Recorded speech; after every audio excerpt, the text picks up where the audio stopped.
तो दोस्तों यही वो वार्ड है सरदेसाई वाड़ा, कस्बा में आता संगमेश्वर, रत्नागिरी, जहाँ पे छत्रपति संभाजी महाराज को कैप्चर किया था मुकरब खान ने। और यहाँ से फिर कवि कलश छत्रपति संभाजी महाराज को बहादुरगढ़ लेके गए, जिसका नाम अभी धर्मवीरगढ़ है। और फिर वहाँ से तुलापुर लेके गए और वहाँ पे छत्रपति संभाजी महाराज को 40 डेज टॉर्चर किया गया। तो दोस्तों आज हम आए तुलापुर में स्वराज्य के दूसरे छत्रपति मतलब छत्रपति संभाजी महाराज इनके समाधि स्थल पे।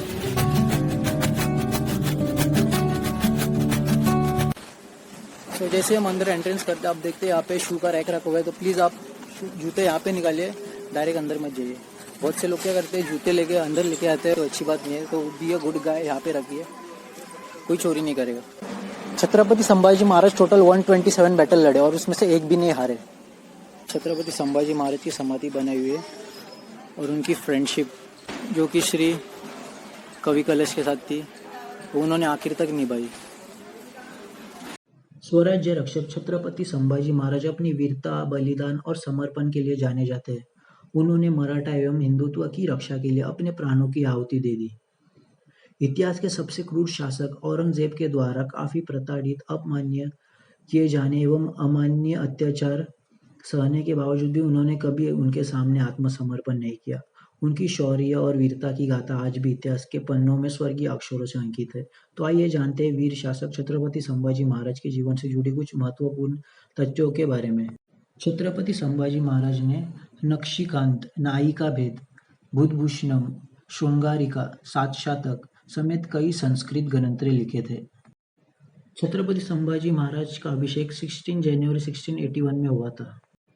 महारानी येसुबाई मतलब छत्रपति संभाजी महाराज की वाइफ, उनके बड़े भाई गनोजी शिर्के कुछ वतन मांग रहे थे छत्रपति संभाजी महाराज से, लेकिन जो शिवाजी महाराज ने रूल बनाया था उसमें वो वतन बैठ नहीं रहा था। इसके लिए छत्रपति संभाजी महाराज ने उन्हें वतन देने से इनकार किया।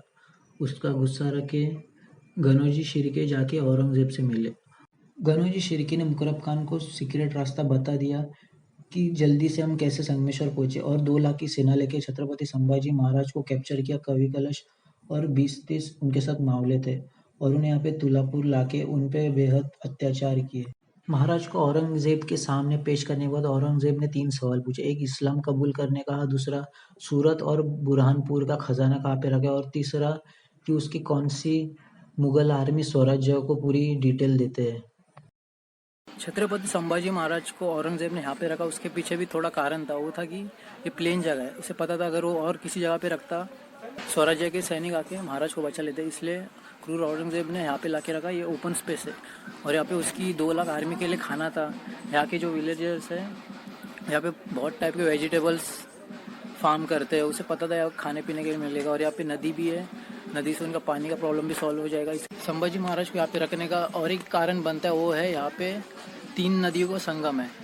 एक है इंद्रायणी जो आलंडी से आती है, दूसरी भीमा, और एक जो दोनों मिला के होते भामा करके।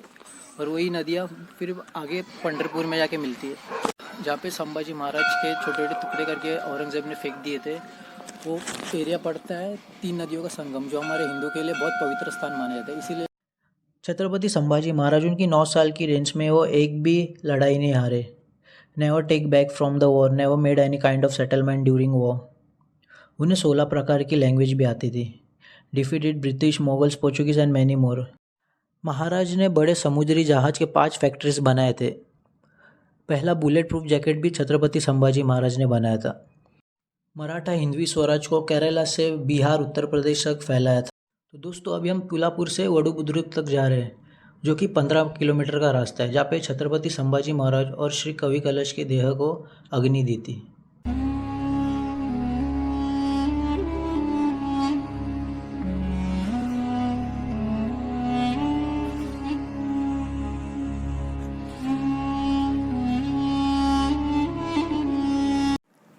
क्रूर औरंगजेब ने छत्रपति संभाजी महाराज और कवि कलश को ऊंट से बांधकर घसीटते हुए पूरे नगर और सेना के सामने घुमाया गया। महाराज द्वारा हिंदू धर्म का गुणगान करने पर औरंगजेब ने महाराज की जीभ काट दी गई। औरंगजेब की हैवानियत यहीं तक नहीं रुकी, उसने महाराज की आंखें तक निकालवाने के आदेश दिए। यही नहीं, औरंगजेब ने धीमे धीमे महाराज के एक एक कर कई अंग काट दिए गए। उन्हें दर्दनाक मौत देने के मकसद से उन्हें ऐसे छोड़ दिया, लेकिन कभी महाराज ने औरंग के सामने कभी हार नहीं मानी और धैर्य के साथ उसके अत्याचार सहते रहे। एवं महाराज आखिरी क्षण तक भगवान शिव का अनुसरण करते रहे। 11 मार्च 1689 को क्रूर औरंगजेब ने महाराज की हत्या कर दी। शरीर के टुकड़े करके नदी किनारे फेंक दिए। लेकिन 12 मार्च को जनाबाई करके इंद्रायणी नदी के त्रिवेणी संगम पे शाम को कपड़े धोने गई। उन्हें नदी में शरीर के टुकड़े मिले। उन्होंने वहाँ पे एक धनगर जी थे, वहाँ से उन्हें पूछा कि ये क्या है, किसके है, किस मुगल के। तो धनगर जी ने कहा ये इस छत्रपति शिवाजी महाराज के बेटे छत्रपति संभाजी महाराज को कल औरंगजेब ने हत्या की और उनके शरीर के टुकड़े करके यहाँ फेंके। ये सुन के वो रोने लगी, डर गई। ये जनाबाई वो है जब बचपन में उन्हें अपने पिता से पूछा था कि बड़ी होने के बाद उनकी शादी पाछाड़ या रायगढ़ में करा के दे, ताकि वहाँ पे महाराज के कपड़े धोने का उन्हें मौका मिले, उनका जीवन धन्य हो जाए। और ये जनाबाई लॉन्ड्री का काम करती थी। तो वो गई उधर के सरपंच दामाजी पाटिल के पास। दामाजी डर गए, बोले नहीं, जो भी उन्हें हाथ लगाएगा औरंगजेब उनका सर कलम करेगा। जनाबाई रोने लगी कि सरपंच भी मदद नहीं करे। तो वो महारवाड़े में गई। महारवाड़े के गोविंद महार, दगोजी, मंगोजी आ गया है और ये चारों ने मिलके छत्रपति संभाजी महाराज के देह के टुकड़े नदी से जमा करके वडू बुद्रुक के महारवाड़े में अग्नि दे के आखिरी विनम्र अभिवादन किया गया और हर हर महादेव की गर्जना की। गोविंद महार जी वही थे जिन्होंने एक बार छत्रपति शिवाजी महाराज के पालकी को कंधा दिया था। इस तरह छत्रपति संभाजी महाराज जैसे वीर और पराक्रमी शासक के त्याग और बलिदान के चलते मराठाओं की एकता को बल मिला। मराठाओं की शक्ति मजबूत हुई एवं भारत में लंबे समय तक राज करने वाले मुगलों का अंत हुआ और भारत में हिंदू साम्राज्य की स्थापना हुई। छत्रपति संभाजी महाराज को उनकी वीरता के लिए हमेशा याद किया जाएगा। देश धर्म पर मिटने वाला शेर शिवा का छावा था, महापराक्रमी परम प्रतापी एक ही शंभू राजा था। तेज पूंज तेजस्वी आंखें निकली गई पर झुकी नहीं, दृष्टि गई पर राष्ट्रोन्नति का दिव्य स्वप्न तो मिटा नहीं। दोनों पैर कटे शंभू के, ध्येय मार्ग से हटा नहीं। हाथ कटे तो क्या हुआ, सत्कर्म कभी छूटा नहीं। जीवा कटी खून बहाया, धर्म का सौदा किया नहीं। छत्रपति शिवाजी का बेटा था, वह गला रहा पर चला नहीं। 350 साल बीत गए शंभू के बलिदान को, कौन जीता कौन हारा पूछ लो संसार को। कोटि कोटि कंठों में तेरा जय जयकार हो, अमर शंभू तू अमर हो गया, तेरी जय जयकार हो। मातृभूमि के चरण कमल पर जीवन चढ़ाया था, है दुनिया में कोई दूजा जैसा शंभू राजा था। दोस्तों यहाँ पे जो भी आता है, मैंने अभी देखा जब मैं बाहर मेरे जूते निकाल के आ रहा था, इतनी धूप थी, मेरे पैर मतलब ज़मीन पे टेक नहीं रहे थे। तब मैंने छत्रपति संभाजी महाराज को याद किया कि महाराज ने 40 दिन तक यातना कैसे सही। और मैं अभी देखा जो भी यहाँ पे पैर पड़ के जा रहा था, लिटरली वो खुद ही कह रहा है यार पैर तप रहे, और थोड़ी देर बाद नॉर्मल चल रहे। यहाँ पे कैसी एकदम पॉजिटिव पावर है कि धूप में जलने वाले पैर भी अपने आप ही पता ही नहीं चलता कि दर्द हो रहा है।